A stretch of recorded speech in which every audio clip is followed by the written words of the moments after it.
Good morning বন্ধুরা, সবাই কেমন আছে? আশা করি ভালো আছো, আমি ভালো আছি।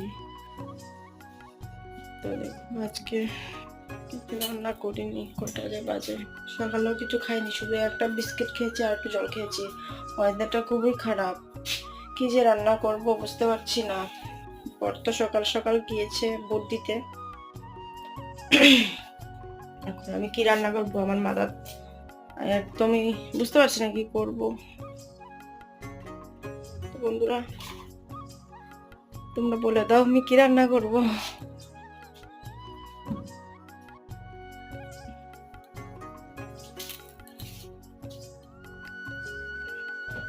বসে বসে দিন কাটাচ্ছি, কি করবো বুঝতে পারছি না। ওয়েদারটা খুবই খারাপ, বৃষ্টি মনে হয় আবার আসবে।